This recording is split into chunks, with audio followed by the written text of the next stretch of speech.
Assalamualaikum warahmatullahi wabarakatuh. Saya Tasya Kamila, berasal dari kelompok 3 mata kuliah Psikologi Islam.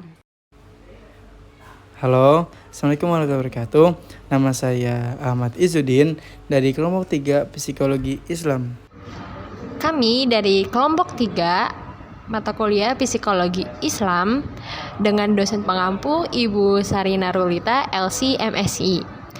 Kami mengambil jurnal tema dengan motivasi dengan judul menelusuri perbandingan motivasi dalam beribadah di bulan Ramadan. Di jurnal ini kami ada abstrak menjelaskan tentang pengertian bulan Ramadan, yaitu bulan Ramadan adalah bulan yang memiliki keistimewaan sendiri bagi umat Islam di seluruh dunia. Abstrak tersendiri di jurnal terdapat dua bahasa Indonesia dan bahasa Inggris. Kata kunci dari abstrak sendiri yaitu motivasi, beribadah, dan bulan Ramadan. Selanjutnya, langkah yang kedua, kita di jurnal mempunyai pendahuluan, di mana pendahuluan ini menjelaskan tentang bulan puasa Ramadan, di mana apa yang menjadikan bulan Ramadan ini sebagai bulan suci, yaitu 1. Bulan diturunkannya Al-Quran, 2. Bulan berkah, 3. Pintu surga dibuka dan pintu neraka ditutup, 4. Pahala berlipat ganda di bulan Ramadan, 5. Malam Lailatul Qadar. Bagian ketiga, kita ada metode. Di dalam jurnal ini, kita menggunakan metode penelitian kualitatif sebagai prosedur riset yang memanfaatkan data deskriptif berupa kata tertulis atau lisan dari masyarakat yang kami amati. Maka, proses penelitian kualitatif dimulai dengan menyusun asumsi dasar dan aturan berpikir yang akan digunakan dalam penelitian. Kemudian yang kami kumpulkan dalam riset dan kami tafsirkan. Di bagian selanjutnya ada hasil dan pembahasan. Nah, hasil pembahasan ini menjelaskan tentang apa yang sudah ada dalam pembahasan dalam kuesioner tersebut. Di kuesioner tersendiri, penyebarannya dilaksanakan secara online melalui Google Form dari tanggal 20 April sampai 30 April 2022, yakni akhir bulan Ramadan atau 10 hari terakhir pada bulan Ramadan. Kami mempunyai 25 responden dengan rentang usia yang berbeda, yaitu usia 10 sampai 15, 16 sampai 25, 25 sampai 40, dan terakhir di atas umur 40. Nah, di dalam penelitian ini kita juga ada 3 pertanyaan yang diberikan kepada responden sebagai mengisi kuesioner tersebut. Pertanyaan pertama, saya tetap melaksanakan tarawih walaupun sudah terakhir bulan Ramadan. Pertanyaan yang kedua, selama bulan Ramadan saya lebih sering membaca Al-Quran. 3. Selama bulan Ramadan saya lebih sering melaksanakan sholat sunnah, contoh tahajud, duha, qiyamul lail. Adapun umur pada responden terlampir pada diagram. Di sini di kategori pertama umur 10 sampai 15 tahun jumlah persentase 4% dari 20 penjawab atau 20 responden. Yang kedua di kategori 16 sampai 25 tahun menjumlah persentase 88% dari 25 responden. Yang ketiga, di kategori umur 25 sampai 40 tahun, jumlah presentasi adalah 4% dari 25 responden. Dan terakhir di kategori umur di atas 40 tahun, jumlah presentasenya 4% dari 25%. Jumlah persentase dari pertanyaan pertama dengan pertanyaan, saya tetap melaksanakan tarawih walaupun sudah terakhir bulan Ramadan. Responden pada diagram menjawab iya berjumlah 72%, sedangkan responden menjawab tidak berjumlah 28%. Bisa kita simpulkan lebih dari 50% responden melaksanakan tarawih walaupun sudah terakhir bulan Ramadan. Adapun alasan responden juga telah kami simpulkan bahwa dari persentase yang tidak dilaksanakan tarawih terdapat 7 responden dari 25% dengan alasan sibuk bekerja, dan responden yang melaksanakan tarawih terdapat 18 responden dengan alasan mendapatkan pahala berlipat ganda, mendekatkan diri kepada Allah, dan mengharapkan malam Lailatul Qadar. Jumlah persentase dari pertanyaan kedua dengan pertanyaan, selama di bulan Ramadan saya lebih sering membaca Al-Quran. Pada diagram tersebut menjelaskan responden yang menjawab ya berjumlah 76%, sedangkan responden menjawab tidak berjumlah 24%. Kami simpulkan lebih dari 50% responden rutin membaca Al-Quran selama bulan Ramadan. Adapun alasan dari responden juga telah kami simpulkan bahwa dari presentasi responden yang tidak membaca Al-Quran terdapat 6 responden dari 25 dengan alasan sibuk bekerja dan sulit membagi waktu luang. Dan responden yang rutin membaca Al-Quran terdapat 19 responden dengan mayoritas alasan mendapatkan pahala yang berlipat ganda. Oke, jumlah persentase dari pertanyaan ketiga dengan pertanyaan selama bulan Ramadan saya lebih sering melaksanakan sholat sunnah seperti tahajud, duha, qiyamul lail.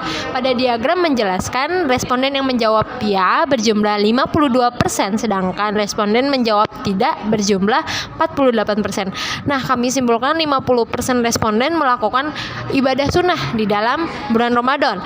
Adapun alasan dari responden juga telah kami simpulkan bahwa responden yang tidak melaksanakan ibadah sunnah dalam bulan Ramadan terdapat 12 responden dari 25 responden dengan alasan 1. Kadang terlewat, 2. Sibuk bekerja, dan 3. Merasa lelah. Dan responden yang melaksanakan ibadah sunnah terdapat 13 responden dengan alasan memaksimalkan ibadah dalam bulan Ramadan. Dapat kami simpulkan dalam pertanyaan 1, kedua, dan ketiga, yaitu pertama, yakni ketertarikan responden dalam mengikuti survei. Dan hal ini dibuktikan dengan antusias responden dan mengikuti tanya jawab yang pada kuesioner kami sebar. Responden juga menyarankan agar survei disesuaikan dengan kepribadian mereka agar bisa dimaksimalkan dengan pertanyaan terkait survei. Kedua, dapat dibuktikan hasil dari survei ini menunjukkan bahwa mayoritas responden lebih dari 50% menjawab dengan respon positif bahwa mereka 1. Tetap melaksanakan tarawih walaupun sudah terakhir bulan Ramadan, 2. rutin membaca Al-Quran di bulan Ramadan, dan terakhir 3. selama bulan Ramadan rutin melaksanakan ibadah sunnah. Oke, selanjutnya setelah ada hasil dari pembahasan, yaitu ada simpulan. Simpulan dari jurnal ini yaitu penelitian dengan tema motivasi beribadah di bulan Ramadan melalui survei menggunakan Google Form dilakukan selama 10 hari terakhir bulan Ramadan pada tahun 2022. Survei ini memiliki 25 responden yang telah menjawab sesuai pertanyaan yang diberikan dengan respon yang mendukung, juga hasil yang memuaskan. Responden menjawab dengan jujur sesuai apa yang mereka lakukan terkait pada pertanyaan. Berbagai jawaban diberikan oleh responden yang menunjukkan keberagaman aktivitas dalam mengerjakan ibadah pada bulan Ramadan. Selanjutnya yaitu ada ucapan terima kasih. Kami ucapkan terima kasih kepada responden yang telah mendukung pelaksanaan survei ini hingga berlangsung dengan baik dan lancar. Juga kepada Prodi Pendidikan Agama Islam Universitas Negeri Jakarta. Tak lupa juga kami ucapkan terima kasih kepada dosen pengampu mata kuliah Psikologi Islam yaitu Ibu Sari Narulita LC MSI yang telah membantu kami dan memberikan saran terbaiknya sehingga penelitian ini dapat kami laksanakan dengan sebaik mungkin.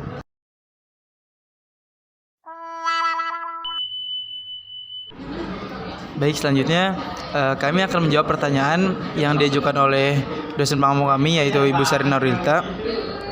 Pertanyaan yang pertama dengan jawaban yaitu kami mahasiswa pendidikan agama Islam Universitas Negeri Jakarta membuat penelitian tentang motivasi beribadah di bulan Ramadan untuk mengetahui seberapa besar perubahan yang dialami setiap orang kebanyakan pada bulan Ramadan dengan bulan-bulan yang lainnya. Baik, jawaban yang kedua adalah yang ingin kami capai dalam penelitian kali ini yaitu untuk mengetahui dan juga dapat membandingkan ibadah seseorang pada bulan Ramadan dengan bulan-bulan yang lainnya. Apakah ada peningkatan seperti lebih rajin atau malah sebaliknya menjadi lebih malas? Baik, jawaban dari pertanyaan nomor 3 yaitu dalam penelitian ini kami menggunakan teori penelitian kualitatif sebagai prosedur riset yang memanfaatkan data deskriptif berupa kata-kata tertulis atau lisan dari masyarakat yang kami amati. Maka proses penelitian kualitatif dimulai dengan menyusun asumsi dan aturan berpikir yang akan digunakan dalam penelitian. Kemudian data yang akan kami kumpulkan dan riset akan kami tafsirkan secara berurutan analisis, dan dalam riset kualitatif diawali dari tahap pengumpulan data, penyajian data, serta penarikan kesimpulan. Kami akan menjawab pertanyaan nomor 4 dengan pertanyaan metode cara untuk mengumpulkan data tersebut. Nah, di nomor 4 ini kita mempunyai 4 cara untuk mengumpulkan data. Pertama, membuat formulir pertanyaan tentang motivasi beribadah. Kedua, menyebarluaskan formulir kuesioner tersebut yang akan dijawab oleh masyarakat dengan ketentuannya sesuai dengan umur yang tertera dan mengarahkan mereka untuk menjawab pertanyaan kuesioner tersebut. 3. Menganalisa hasil kuesioner yang sudah dijawab oleh masyarakat. Terakhir 4. Menuliskan hasil dan pembahasan terkait kuesioner tersebut dan menganalisanya. Nomor 5, kami menjawab dengan kami mengamati jawaban responden dengan hasil yang menunjukkan bahwa mayoritas pada responden ibadahnya meningkat dibandingkan dengan bulan-bulan lain di bulan Ramadan. Jawaban nomor 6, dari penelitian ini kami dapat mempelajari kepribadian seseorang dengan alasan aktivitasnya dan masing-masing pada bulan Ramadan, serta mengetahui bagaimana seseorang menjalani ibadah pada bulan Ramadan. Saya Tasya Kamila. Saya Ahmad Izzuddin. Terima kasih telah menonton video jurnal kami. Wabillahi taufiq wal hidayah. Wassalamualaikum warahmatullahi wabarakatuh.